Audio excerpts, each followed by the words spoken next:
Atesh, the Ukrainian-Crimean Tatar partisan group, has reported a worsening situation among Russian occupation forces on the left bank of Kherson Oblast, particularly within the 70th Motor Rifle Division, after a failed attempt to assault the riverbank of the Dnipro River.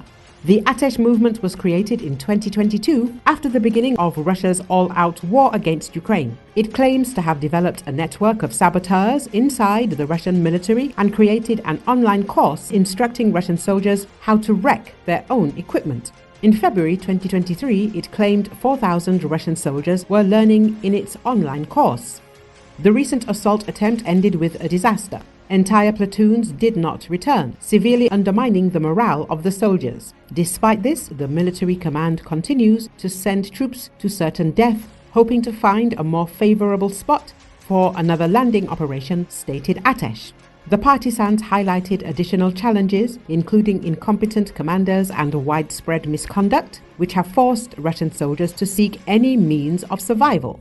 We're seeing a growing number of appeals to our coordinators from soldiers who no longer want to fall victim to reckless adventures, they explained. On the 18th of December, Atesh reported that Russian officers from the Dnipro grouping of forces had received orders to prepare for another offensive on the right bank of Kherson. They called on Russian soldiers to disable their own vessels to evade participation in dangerous river assaults. On the 20th of December, Ukrainian authorities claimed that Russian sabotage and reconnaissance groups attempted to advance towards Kherson by boats, but failed. The Russians tried a landing under artillery cover. The occupiers launched 1,000 shells at the city in 40 minutes, killing 2 civilians and damaging more than 30 multi-story buildings. Kherson Governor Alexander Prokudin urged residents not to panic, consider evacuation, and avoid leaving their homes unless necessary. Kherson became the only regional capital to fall under Russian control during the 2022 invasion. The occupation lasted for 9 months, during which residents faced severe repression, including violent crackdowns on protests and violence against civilians. On the 11th of November 2022, the armed forces of Ukraine liberated Kherson. However, even after deoccupation, the city remains under constant threat from Russian shelling and drone attacks. But once again, the occupiers faced defeat. These attempts were thwarted due to the professionalism of Ukrainian military.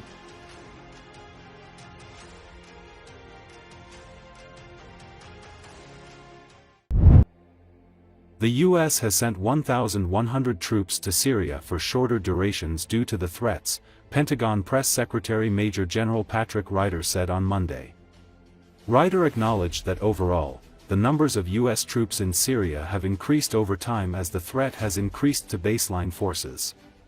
In addition to the approximately 900 baseline troops, there are also nearly 1,100 U.S. military personnel in Syria that deploy for shorter durations as temporary enablers in support of force protection, transportation, maintenance, or other emerging operational requirements, Ryder explained.